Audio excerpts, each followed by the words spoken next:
Hello, everyone. Welcome to another edition of Hometown Heroes. I'm Mike Kenichi, and tonight is part 2 of our celebration of the 25th anniversary of the Derby Junior Midgets Pop Warner team, the team of 1995 that went 15-0 and went to Florida for the national championship. And of course, we are joined by Mark Tilke, Drew Backlick, and Coach Dan Shea. And guys, I want to thank you for coming on again. Part 1 was a lot of fun, and now we're going to get right into it. So, Drew, I want to start with you. Going into that championship week, if I'm not mistaken too, it was Thanksgiving week as well, preparing for that. So just talk about the preparation that week, because I mean, it's a holiday week. I mean, a lot of distraction, or were you guys able to keep focused? Yeah, I mean, there was definitely distraction. I remember at 13 years old at that point, I was about to be 13 that week, I think, actually, and having media coverage, and there was a lot of buzz around the team based on how successful we had been, and we were trying to fundraise to make sure everybody was able to go on the trip. We were bringing our cheerleaders with us. Mm-hmm. Our parents were all kind of scrambling. I think everybody was trying to make sure we all had the money together. Right. So it was at some point it always remained about football, and we tried to keep it about football during practice. Mm-hmm. But all the other stuff that was surrounding us started to be, I think, a little overwhelming for us as kids. I can't speak to Coach, and I'm sure he can remember it a little better than we can. Well, Dan, let's talk about the fundraising part of it, because you're coaching it's not like coaching a high school team. You're not in the school system, so you're going to work every day, and then you got to leave work, go to practice, and then there's all that other stuff to try to raise money for this. How stressful is that? The behind the scenes type of stuff just to get to that game. So the great part about us in Derby Pop Warner was that, truthfully, I didn't really have to worry about that at all. I was allowed to coach. With Jimmy and our board, I think Art and Cindy Duss were on that board as well, and they did a great job coordinating everything. The fundraising, we participated, but we did not have to coordinate anything. We did not have to coordinate flights and hotel rooms or anything like that. We got to focus on football and practice and things like that. So thank God we had people like Jimmy and our board who did this tremendous job. Right. Because it's a huge undertaking. And we were the first team to go. Now they go every year. The cheerleaders they do a tremendous job, and they go every year. But back then, nobody went, so it was new for everybody. So it was a little chaotic. I remember sitting in those meetings, and I was like, thank God I'm not involved with that. Just I was allowed to coach. So. Right. Now, did you two have to can or anything like that to try to raise money for this? Like, did the team have to do canning or anything? I remember going to supermarkets. Yeah. And canning a little bit. Yeah. Yeah, and I mean, you're giving up like a Saturday to do that. Yeah. So I mean, just to get to that point, the football part's probably the fun part. Yeah. But everything else, that could be somewhat, a little uneasy for like a 13-year-old kid. Yeah, and I think the other thing that was tough is it was so late in the year compared to when normally you ended, that all your friends and everything were already done, and you're still going with practices and stuff. Mm-hmm. So, I mean, from a distraction standpoint, there were different things that played into being in the midst of it. Yeah. I actually remember the high school team being done, and I don't think, to your point, they didn't have a real successful year that year, and I feel like there was almost like a little resentment from some of the older guys. We're still wearing our jerseys to school on Fridays, and those guys were done. So, I mean, they were supportive of us. I remember those guys coming to the games and us wanting to impress those guys, but we played for quite a few weeks after they were done with their season. We played 8 postseason games. Yeah. That's crazy. Yeah, 8. Yeah. Right, because usually in Pop Warner it's an 8 or 9 game season, correct? 8. So I mean that's a long time, because usually you start to wind down like right November 1st. It usually ends for the kids, and you guys kept playing through. I mean, so you had to kind of deal with. You kind of stopped playing when it started to get cold, but now you're playing throughout. So that had to be an adjustment too, huh? Being at practice with gets colder out and stuff like that. But it sounds like this team didn't complain. They had no excuses. No alibis. They just wanted to go out there and, play every day. And, I mean, just talk about that postseason run, because it is hard to win 8 postseason games. Yeah, it was I think I had said once when I was on your podcast that, I kept waiting for us to get beat, because we had gone to the New England Championships before. We had won the Southern Connecticut Championships before, and it seemed like we'd win the Southern Connecticut, then we end up playing Danbury, and then we would get thumped every year. And ironically, when we went to go play Danbury, we hadn't given up a point, in 10 games, and they marched right down the field, open and drive, and they score on us. I remember Sean and I just looking at each other going, no, okay, here we go. But that would be the only score we gave up that game. And then, just as you kept going, the competition, was just, it was getting, Greenfield wasn't too tough, but Middletown was tough, and Peabody, so it was, like I said, 8 postseason games, a lot. Right. So let me ask you, for you guys who were in like 8th grade at the time, I mean, would you constantly be talking about it the next day in school, thinking about like this game or that game as, it was in the postseason and stuff? I mean, was it hard to stay focused on school when you're thinking about this great run you're going on and stuff? I mean, was football on your mind a lot? I think football was always on our mind. Right. I think it was interesting, all the travel that we did in the postseason, because normally, even with the playoff games, you're kind of local. But I mean, we went up to Massachusetts, we went to Rhode Island, so that was different. And Right. to your point, during the school day, it's football in Derby, so you were focused on, okay, I'm school, and then I'm going to practice. So it just extended out, but I don't think it was abnormal for us to be focused on it. It was Right. something we were ready for and accustomed to, I think.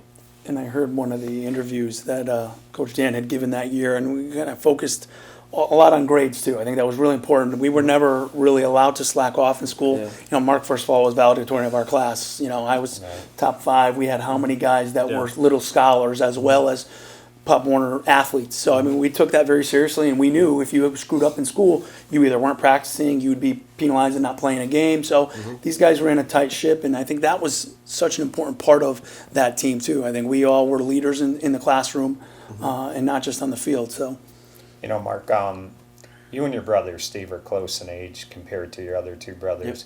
Yep.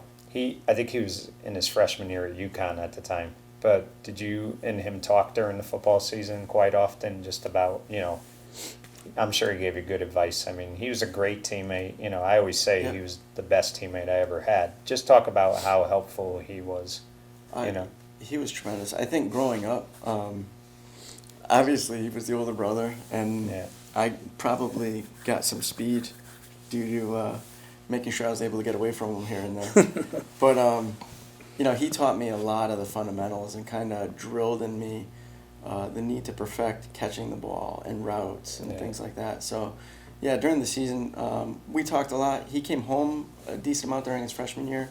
So he was always around kind of talking to me about different things, making sure I stayed focused on kind of different things that were important. Hand-eye coordination, don't catch with your body. And ironically, he was a good quarterback, but I really think they sold him short when he played because he was a tremendous receiver. I mean, he was the type of kid, if the ball was overthrown to him, he would run to the ball and catch it. I mean, he could have been an all-state receiver. I really believe that. I've always said that as good a quarterback as he was an even better receiver. Yeah, he was a very good athlete. Really good coordination across the board. Right. From football to baseball, So let's talk about the championship game at West Haven. Number 1, I mean, were you guys in awe when you saw, I think there was close to 2,000 people there, if I'm not mistaken. Yeah. I mean, for a Pop Warner game, you weren't even drawing that in high school football anymore. So just talk, Dan, first off, as a coach, I mean, you're 28 years old at the time. Just talk about that scene for you. Yeah, it was, what I remember vividly is, I remember Sean and I going out. It was a timeout for something. I think somebody got injured or something. And as we were walking off the field, that's when I actually looked up into the stands. And the West Haven stands were filled. And you're right. There had to be 2,000 people there. And it's just, it was incredible, the support we got. And it was nice, though, for a change. That was our first, that was a home game for the most part for the playoffs, because we played in Middletown, we played in Greenfield, we played at Danbury. So this was our home game, so it was great. The support we got was just tremendous. Right. for a 12-year-old kid, what was that scene like for you? I mean, you're playing the game, so you may not think about it as much because you got to focus on the game. But just talk to me about the game and that, seeing what it was like. I don't think we were really affected by the crowd. I think we might have been at first, but then once we got on the field and we realized, number one, those kids were big. I mean, I watched that tape with Mark on Sunday, and those kids still look big. They don't look like they were the same age as us. So we were, I think, a little intimidated when they got off the bus. They certainly looked the part, but as soon as we had, strapped on the pads and had that first play, I think we realized we could play with them, and it was that was a great game. That was a fun game to watch. Watch the highlights of. Mark, let me ask you this: a good coach, I mean, a lot of things have to go into it. You have to know your X's and O's. You have to obviously know what you're doing, but you have to be a motivator. And I've always said that if you're not a motivator, you could know everything about football, but eventually you're going to lose the team. Just talk about what kind of motivator Coach Shea was, because I think that played a big part into you guys always wanting to give your best every day, because he was always into it and he was always about you guys. So just talk about how much he motivated you guys when he was there. Oh, absolutely. I think I'm obviously biased. I grew up with Coach Dan as almost another brother, just because he was so close with my brother John and my brother Michael. But in terms of Coach Dan and just being genuine and just pure passion for the game and us and kind of what we were going after, it's very easy to get on board behind somebody that's that into something. So I think it was like the enthusiasm, your confidence in him. He was a proven winner through Derby football. So I think all those things combined, it was just like, yeah, we're on board, let's go. So for me, that's the biggest thing, is like just genuine passion and appreciation of like the kids and what they're doing. It's just unbelievable. Right. So Drew, what was the feeling like when you guys realized you're going to win that game and you're going to be New England champs? That had to be a tremendous feeling. I remember that feeling, and it's funny, if you watch our highlight film that Coach Dan put together, you can feel it in the way that he put it together. I believe it's Queen is playing and We Are the Champions. Yeah. And I still, the hair on the back of my neck with the little that's left still stands up when I remember that moment. And I remember Matt DiGiovanni getting picked up by Mr. Horvath. I remember that. I remember being on the field, and the realization that we were going to Disney World was a huge thing for us. Because at that point, that became our goal through the playoffs. It was no longer Southern Connecticut's. We just said, we got to take this thing all the way. Right. So when we realized that, it was big. And I just want to touch on, and elaborate on what Mark said about Coach Dan as a coach. To me, I'll take it a step further. Best coach of any sport at any level that I ever had. And a mentor, and has now, as we're adults, has become a friend. So there's no question. And we would have all run through a wall for him. And I think of the ripple effect through all of our lives that it created. We all love the Rocky movie. We all love the music from the highlight tape. And that's all from him. And I think Mark and I will attest to that, but Alex Fiorelli, these guys, we all talk about it constantly, how much that year affected us as young men. Not just the football part of it, but looking up to these guys and them setting a bar for us about how to be respectful and how to carry ourselves, and the things we ended up being interested in as adults. Still every time Rocky IV is on TV, I cancel whatever plans I have. Yeah. And that's because of this guy, So. And let me ask you, even though you're both in your 30s, do you still see him as coach and not Dan Shea? Because, I know when I see Charlie DeCenzo, I still get intimidated just to be around him because it's Charlie DeCenzo. Do you still see him and it's like, wow, he's Coach Dan, I can't call him Dan or anything like that? Do you still kind of look at him as that, like, father figure, mentor type guy? Yeah, for me personally, just growing up, the way I grew up, I still, it's Mr. So-and-so, or it's Coach Dan, it's Coach Kazarka. I don't, a lot of people find it easy to transition to a less formal, oh, hey Dan, I still feel weird saying that. I can't say that. So maybe when we're 50, we'll switch. We'll switch it up. It must make you feel good, though, when they come up to you and say, hey, coach, or something like that. Because, at the end of the day, you made a difference in their lives. Yeah, it does, and I think that's why I still do it, because there's nothing better. Like I said, Mark is like my little brother. I've known him since he was born. But these kids, they were like my kids. they're as special to me as my own son, you know. Right. And not just them, but all the kids that I've had in the past. And you know, I had one of my former players, Sean Kekax. He came in the bank just a few weeks ago, and he looked and he saw me, and he came over. He goes, "Coach Dan." Now I coached him like almost 30 years ago. Right when And you he gave me a started, big yeah. hug, and one of my tellers, she's like, "Dan, I almost cried." He goes, "That kid loves you," and I'm like, "Well, I love him just as much, you know." And so, like I said, I've never been paid a dime, but you can't put a price on what I have, and then just 95 was the cherry on top. Right. Now, you both are very close with your fathers. How good of a feeling is that when you win that championship? And I'm sure you can't wait to see them because you know how proud they are of you. Just talk about that feeling because you both have had a great relationship with both your dads. Where do you start? Well, we watched the highlight tape and we Yeah. saw both of our dads on the sidelines. On the I mean, sidelines every game, between Jack doing the stats and or monitoring how many plays everybody got, Yep. Mr. Tilkey, Yeah. and then my dad being in the wheelchair, he was always on the sideline. So we saw him. You know, a lot of times you score and you'd see your dad in the end zone, and that continued for. We were lucky. You know, Mr. Tilkey did announced our high school game, so he Yes, was always there yeah. calling it. And then my dad was always on the field with being in the wheelchair, and Yep.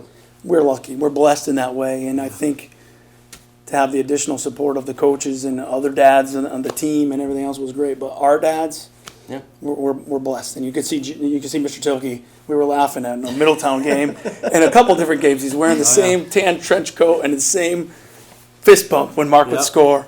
Yeah. So you know, He might have been the MVP of that game. Yeah, Him yeah. and Mr. Dust. if they didn't catch the Right. plays, the minimum plays for the other Absolutely. team. Right.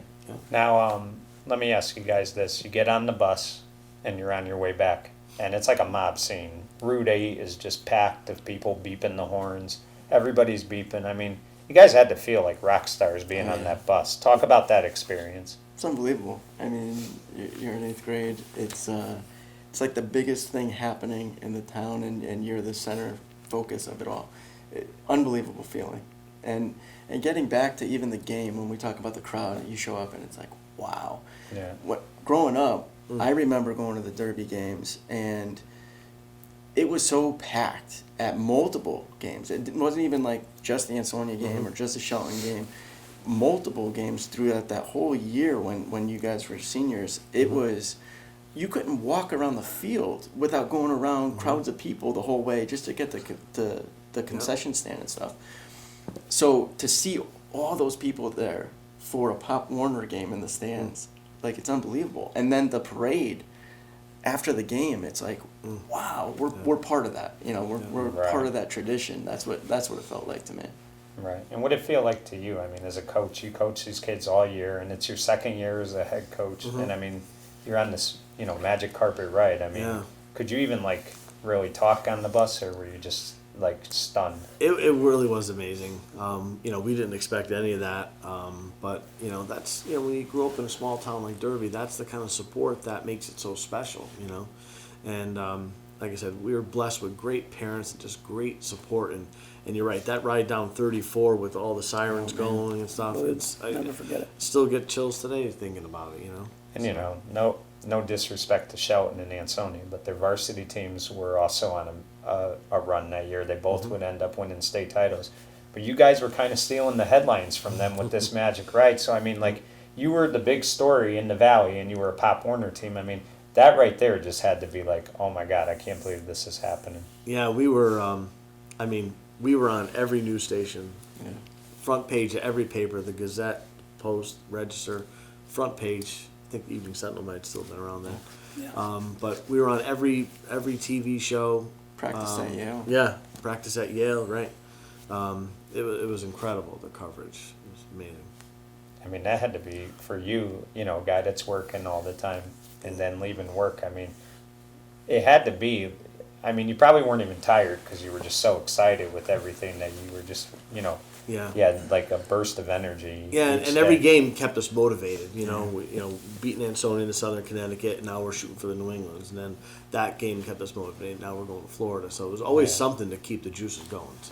So talk about the experience of going to Florida, everything that went into it. I mean, you guys, I'm sure you guys probably left your parents, you know, a little bit here and there. But this was the first time you'd kind of travel without them for a couple of days. What was that like? I mean, you know, that had to be an awesome experience.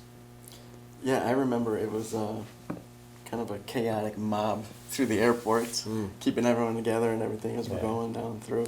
But it was, I mean, it's huge. I think for all of us growing up in Derby, we weren't going to the airports all the time for anything. So to be going to go play football was like unbelievable. Yeah. And we were all there, and we all had the T-shirts printed. Yeah. You know, the players, the cheerleaders, the parents. It was like it was a mob scene in the airport. You know, you it could was, still it was great. remember, you we could all went still down the same remember plane. the picture in the paper. I think it was Adam Horvath. He's high-fiving his father, getting ready to go on the bus. Yep. And I mean, you could see the pride in his father's eyes just seeing this. So I think the parents got wrapped up in it too, not just the players. I mean, the parents, it was a once-in-a-lifetime thing for them too. I think they really, you know, took it all in. Yeah, and we had a great showing down in Florida too for little old Derby. We had tons of people in the stands. Yeah. Mr. Grandy, Mayor drum. Grandy was he had shipped down his big drum. And that was Sean's great. father took a flight just to go to that game. Yeah. My parents came down. It was amazing, just the support. Now, were you guys able to do anything fun there besides football? I mean, were you able to go to Disney or anything? Or? Yes. Yeah. Yeah, we had a day in the park. I remember that. Yeah. Right. So, I mean, you got to, football obviously you enjoy doing, but you got to do something fun. And that's what makes the trip rewarding too, is, you know, you got to experience it all.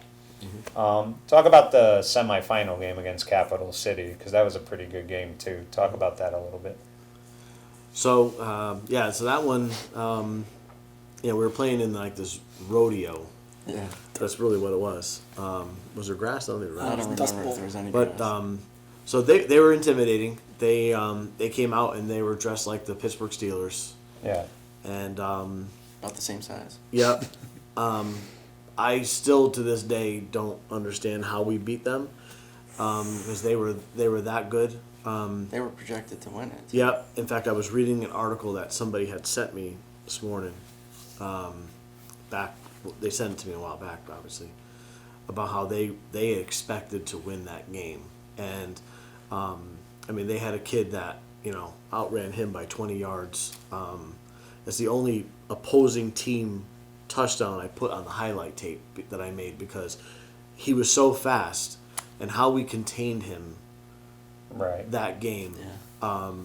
We caused 5 turnovers, right? I think you had a couple turnovers. Mark had one. So they fumbled 5 times, which shot themselves in the foot. But that was as good a team as we played all season, and they hit hard. Right. They hit hard, and like I said, in playing in that rodeo, the ground was very unforgiving, and it was tough. We took a beating that day, but came out on top. And that was like a Thursday game, right? Somewhere around there? Yeah, somewhere around there, Yeah. Thursday or Wednesday, yeah. And that was a game that came down to the last minute. Right. They fumbled on their own 1-yard line. We were going in, Yep. and we got stopped, and we almost had them for a safety, and they had gotten a big penalty because they had one of their minimum players come in, and he was scrambling, so that knocked them back even more. We recovered the fumble. You recovered that fumble? I don't know. I don't watch the last 2 games as much. I thought it was. I was trying to get I watched the credit. first So 15. and then we scored the next play, and then we held them, and yeah. It was, But that was game. We won that game 12-6, and I remember that the player that coach was talking about. They would run like a student body right. He was like in the shotgun. He'd take the snap, and they had 3 backs next to him, and they just run a sweep. Yeah. And if he got the edge, forget it. But they had so many penalties and turnovers. Yeah. I think our discipline and our coaching at that game really made a difference, because talent-wise, we were outmatched, and size-wise, we were outmatched. But we kept it together and kept our composure, and at the end, we squeaked it out. He won, that 12-year-old that was the running back, he won the state championship in track, I think, that year. Yeah, like Andre, he was fast. He was the fastest kid. Right. Capital City, North Carolina. Yeah. And nowadays high school teams, because of the playoff system, they play about 14 games if they're going to win the state title. But that was unheard of in high school back then to do that. You guys played 15 games at this point, so it's like an NFL season. I mean, Is it hard for you to believe that, you guys went 15 straight weeks playing a game? I mean, that is unheard of back then in 95. Yeah, I mean, I was just thinking about it this morning that we played that many postseason games. Yeah. We played an NFL season, which for 11 and 12-year-olds, It's a lot. Like That's 19 a lot kids. to ask that's of unheard them. of. Yeah. Right? 19 kids. and made it Staying all. healthy, Yeah. staying- And that's the other thing. We made it through those games without any serious injury. We got Yeah. bumps and bruises, but it was amazing. Would you say, I mean, I don't want you to try to compare other teams, but would you say it's the toughest team you probably ever coached if you had to put them up against any team? Oh, without question. Yeah. Yeah, without question. Yeah. Like I said, I had to call off the dogs because all they wanted to do was hit in practice. Right. And they weren't afraid of anybody. We played Peabody, who was way bigger than us. Capital City, much bigger than us. Stanford. Physical. Stanford, right? There's another one. So, but they weren't afraid of anybody. Middletown. Right. And guys, the national championship game, and Dan, I'll never forget this, and I wish more coaches would do this because it showed that you believed in your players. You had told a reporter, we're going to win it all. Like, you had that confidence in that group. They had made you a believer that, I've seen them play so many times, they're not going to lose. The national title game, I mean, it was a great experience. Just talk about the kids playing in that game that day. I know the outcome wasn't what you liked, but, it doesn't take away from everything they did that year. No way. But it still to this day makes me upset because sure we should be happy, national runner-up, little derby, right? But I feel like we were so close. That game was 0-0 at halftime. Yeah. And they were huge. If I remember, they had a full offense and a full defense, and I feel personally that I let the game get away from us a little bit, but we had our chances early on. We had first and goal on our very first drive. I think it was maybe the second drive. I did actually just watch that game for the very first time about 6 months ago. I could not come. So 25 years. I could not bring myself to watch that game. Right. But I finally did, and again, I was disappointed that we came up short. I mean, but no, it would never take away from what we accomplished. Like I said, kids just did a great job. I mean, how did you guys, playing in a game like that, it's a national title game, in Florida. I mean, loss aside, it had to be awesome for both of you, correct? Yeah, no, it was unbelievable. I mean, it was hard to take it all in at the time of what it was. And the stadium we were playing in was huge. Like, it was just overwhelming on a large scale how big that was for us. And it was a game of two halves. I mean, the first half, we were in it the whole time. If not, we should have. And that was a real good team too. Yeah. Yeah. I mean, Yeah. they had tryouts, didn't they? I mean, they were. Yeah, I just they're remember huge. looking on their sideline Yeah. and seeing just a sea of players. Like, they had Yeah. so many kids on Yeah. the sideline. Yeah. It was unbelievable. The things that would happen after that, though, you guys had so many great things you got to be a part of. The Walter Camp luncheon. I think the town gave you 2 banquets. Just talk about all that stuff, because that stuff, that had to be worth everything, being recognized after everything was all said and done. Talk about Walter Camp, first of all, because that's an experience every kid should get to see. Yeah, so I had gotten a phone call from a gentleman just out of the blue, and said they would like to invite us to the luncheon. So that was great. We got to meet a lot of the college players, and it was a great experience for the kids. They had a nice plaque for us. So to get recognized on that kind of level, after the fact was great. And then you're right. The city, they threw us. Oh, we had the two banquets. The city threw us one, and we have our regular Pop Warner banquet. Right.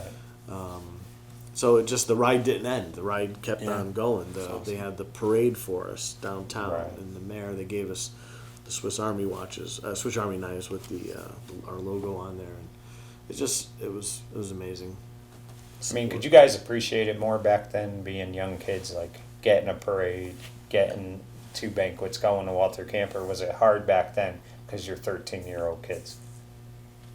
I think it was hard for me personally. I don't really. I mean, I remember that stuff, but we were kind of hurt from that loss. You probably appreciate Still it remember. more, right? Now. Yeah. Over now, I Yeah. mean, you know, to the point of you talked about the fire escort we got back into town about a year and a half ago when the Pop Warner cheerleaders won. I'm in a position now where I work for the city of Derby. I remember that feeling being so great that I was in a position to be able to do that now for the cheerleaders Right. and explain to them how much it meant to us when we were 12 and 13. So to be able to pay that forward, that was an amazing feeling. The parade and all those things we have pictures of. Remember meeting Eddie George and Jonathan Ogden and some of those guys that year. We were put in a position to really kind of ride that experience for a long time. But I think the loss definitely hurt us more than all that stuff made us feel good Sometimes at that you point. remember the loss more than the Yeah, wins. we were That's still hurting from that. I think unfortunate. all of us, we were sad. I think, you know, looking, I definitely can appreciate it more now, seeing that, you know, I'm a parent and how much all the parents and the people in the community, they did for us at that time, and how much that it actually takes in terms of getting out of work and all these other things. So, looking back on it now, I mean, it's pretty unbelievable Right. in terms of how much the town did for us. Right. And you know, Dan, I talked about it in part one. You know, I'd asked you if you went to Charlie for any advice, which, you know, you didn't talk to him as much during the season, but he did write you a nice note after the year. Just talk about that a little bit, because that had to make you feel good too. Yeah. So after the New England championship game, I had gotten a card in the mail from him, and I still have it. In fact, it's in the bag over there. I brought it, and it says, "Great job, great game. You made me smile, Coach Charlie." And it's the greatest feeling in the world. You know, Yeah. to get, you know, to make somebody like him, who I idolize, you know, he was part of that crowd with a lot of the other guys, and it was just that, you know, sometimes that little gesture just means so much. Right. Mark, it's been 25 years now, so a long time ago. It doesn't seem like that, but it has been. What do you appreciate most about it 25 years later? What stands out the most to you? How strongly we were bonded during that whole year, and how much we all enjoyed it together. Like, it was a unified team going after something big. It was fun the entire year. To me, Right.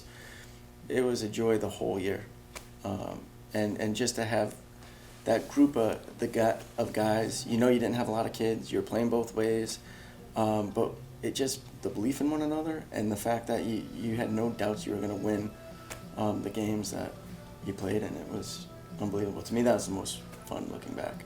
Right. Drew, what would you say now 25 years later? Because it sounds like you appreciate it a lot more today than maybe you did back then. Yeah, and it's a testament to the fact that we're here talking about it today. And Right. we had a reunion 5 years ago. We had a screening of the highlight tape, and Yeah. all. You know, it's funny because his wife, my girlfriend, you know, they'll laugh at us. And you that guys we watched still- the Not tape the same recently. person. No, his wife and my girlfriend, different people. Yeah, they could be frowned upon. And you guys watched the highlight film recently, We watched it on correct? Sunday, and we watched Yeah. it with Mark's oldest daughter, and you know we're able to talk about each play and watch ourselves and laugh about it still, and still I still get goosebumps. I'm not ashamed to say, 25 years later, and we still, to me, it's one of the best memories I think I'll ever have. And Right. all the guys will say the same thing. You know, you see any of us around, and we all can talk about it like it was yesterday. You know, Alex Fiorelli, I'm still really close with. We talk about it a lot, and his role in that team, and our relationship with Coach Dan still, and Yeah. all of us are still really tight. So, And Dan, let me ask you, because you coached Pop Warner many years after that championship. How special is it for you, though, when you walk into that Pop Warner clubhouse and you see that plaque hanging on the wall? I mean, do you always smile no matter how many times you see it? Always. Yeah. Yeah, it's like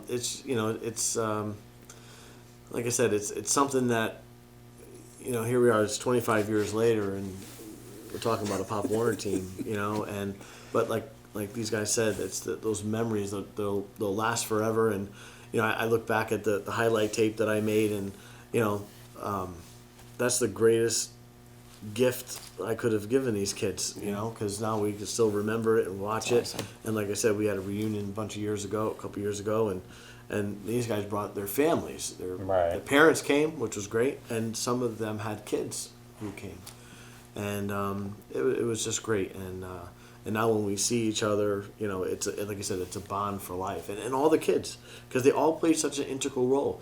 Even the kids who didn't start, like our Red O, right? Yeah. I mean, we might not have won the Peabody game if we didn't get those couple first downs with them in the game. Alex, who was a great kicker, kicking extra points. And our onside kick was unheard of. That was stroke of genius on his part. And there's so many kids that played such great roles, and they're just, like I said, I see them today, and it's wonderful. Does it make do your kids kind of get a kick out of seeing you play, being a young kid like that, 12 years old? I mean, because your daughter's what, 11? Or 7 and 10, yeah. 7 and 10, yeah. So, I mean, that's got to be, when they're looking at that, they probably don't, no, that's not you, right? That's probably what they say. Yeah. They were, I think, surprised to see the highlight tape. I don't know if that might have been the first time they ever saw it. Now, the big question is, did you guys ever heard of Queen or any of these, Oh, yeah. Yeah, because Dan keeps it real, He keeps the, old music going, which is good. Yeah, Phantom of the Opera and that. Rap. did. Yeah. Yeah. But I mean, those highlight tapes are classic too. I mean, he's made so many of them over the year. Everybody talks about the 91. He also made the 85 one, and I'm sure I'm missing a couple. But I mean, he always, does it justice when he does it. And I mean, no matter how many times you put that 95 one in, you probably just don't get tired of watching it. Nope. No, my wife does. My wife does. Shout out to Ashley for keeping it real also. But yeah, no, it's incredible. It's Yeah. such a great memory. Well, before we go, I would like each of you to tell me, looking back on it all, what are you most grateful for? If you had to pick one thing about it, did you learn anything different about it, or, how do you, things you do today, do you take from that, team at all? Just that you don't need to be the biggest, fastest to do something great. And I think the dedication of people willing to commit to kids and put the time in to help them achieve something that's bigger than them, those are the things that I think are the most important, and the things I look back on now and say, wow, to me that was something very special. Right. Such a tight community and people following you. Right. Drew, what would you say?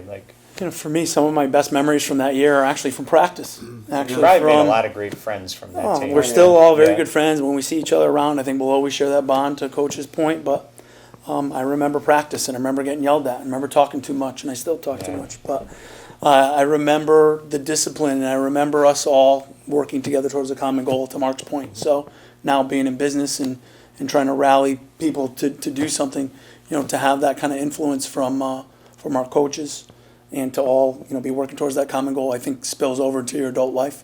Right. Now, Dan, you could plead the fifth here. You don't have to give the answer. 85 team or 95 team? Which team is more special? That's tough. Different type of teams, because you were a coach in one and a player in the other. I think a player always enjoys it more, correct? But, you're right. I have been fortunate where, in 85, we beat Ansonia, and 2,000 fans spilled onto the field to celebrate with us. And then you think about 95, we had 2,000 people in the stands celebrating or cheering us on in the New England Championship. So so I'm on different part of the field. 85 I was on the field, and 95 I was on the sidelines. But the thing is, when I look back, it truly is the definition of team. Right. In 85 we were a team, we were brothers, we still are today. In 95, these kids, we were a team, a real team. We couldn't have done it without any one of them. Players, coaches. And then I think about just everything that went into it, the team of parents that we had, and then the town, the board that we had, the team on that that helped us fundraise, and then the town itself, just what they did to support us. And that's the thing I'll always say is that, like I said, you live in a small town like Derby. We're so fortunate at the time to be part of that. It's tremendous. Right. Guys, I really do appreciate this. This was a lot of fun. First off, congratulations on the 25th anniversary. It was a remarkable run that nobody's going to forget. And, you know, I watched you two play from like 7th grade to, you know, senior year. And I mean, I still look at that senior year team, and the season both of you had was just unbelievable. You know, Adam Ives as well. And, you know, I really do applaud you two. I look at you today, and you're just two great men, and I really appreciate you coming on. Thank you. And, you know, Dan, I mean, it goes without saying, you know, there's guys in Derby that need to stick around. I look at guys like Charlie DeCenzo, Jim Mascola, you know, those type of guys that you really need around, and you're one of those guys I hope sticks around in Derby for a long time. So thank you again. Thank you, Mike, thank you for keeping the memory of this team alive, and for everything else that you do with this program and everything else you do to keep the memory of Derby sports and history alive. You're doing a great job, and we appreciate you. Thank you, guys. I appreciate that. One final thought about the 1995 team. The Derby high school football team had just come off a second straight losing season. Nobody really knew where Derby football was going. But in this magical run, the 95 team gave the town hope. They kept the town alive. And that town really needed a championship to have faith that Derby football would continue to be a great program. Nobody should ever discount what this team did, what the coaches did, and especially the parents, because they played a big part in supporting that team. We all should be grateful for the 1995 team, and we congratulate them on their 25th anniversary. For Hometown Heroes, I'm Mike Kenichi saying, good night, everyone.